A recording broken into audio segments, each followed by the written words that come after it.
What happens to the drift velocity Vd of an electron and to the resistance R if length of the conductor is doubled, keeping potential difference unchanged? तो हमसे इस पे फ़र्क पूछा और resistance पे फ़र्क पूछा है।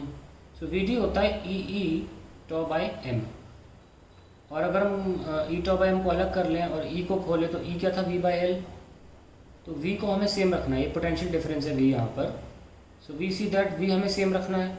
ई और एम को आप नहीं बदल सकते हैं, तो यूनिवर्सल कांस्टेंट्स हैं मास ऑफ इलेक्ट्रॉन की बात की जाए। और रिलैक्सेशन टाइम तभी चेंज होगा जब टेम्परेचर बढ़ाओगे, ठीक है, या घटाओगे। तो यहाँ पर सीधे सीधे रिश्ता निकल आता है वी डी का एल से इन्वर्सली।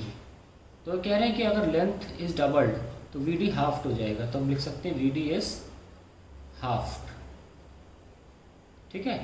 फिर बात की गई है what happens to drift velocity and to the resistance R. तो रेजिस्टेंस क्या होता है भाई, R is equals to rho l by A. अब इन्होंने एरिया के बारे में तो कुछ भी नहीं बोला है, सिर्फ लेंथ को डबल किया है, तो क्या बोलेंगे, रेजिस्टेंस इज डबल्ड। ये दोनों पार्ट सॉल्व हो गए, ठीक है।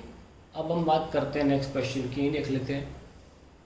Y resistance becomes more in series combination, क्योंकि सीरीज में लेंथ बढ़ जाती है ना, इफेक्टिव लेंथ इंक्रीजेस।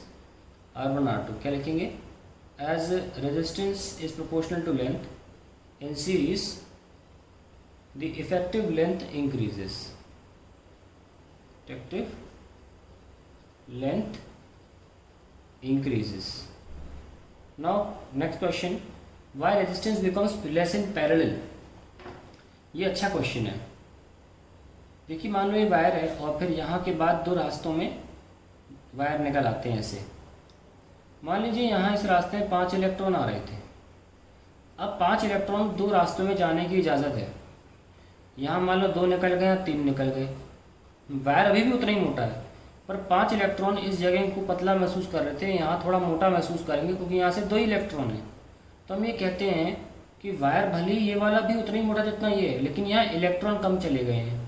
तो एक तरह से होता ये है कि इस जगह पर जो हमारा दो रास्ते निकलने की वजह से यहाँ कुछ इलेक्ट्रॉन्स चले गए, यहाँ कुछ इलेक्ट्रॉन्स चले गए। तो हम ये कह सकते हैं द इफेक्टिव एरिया, मतलब उनको जो महसूस होता है area, the effective area of cross section increases. Parallel में ये होता है, इसलिए पैरेलल में रेजिस्टेंस कम हो जाती है, increases, hence resistance in parallel decreases, resistance in parallel decreases. बहुत से लोग ये बोलते हैं कि क्योंकि R1 R2 अपन R1 प्लस R2 है और ये नंबर हमेशा छोटा रहेगा R1 R2 से, ये कोई आंसर नहीं है, फिजिक्स वाला आंसर ये है, ठीक है। चलिए आगे बढ़ते हैं।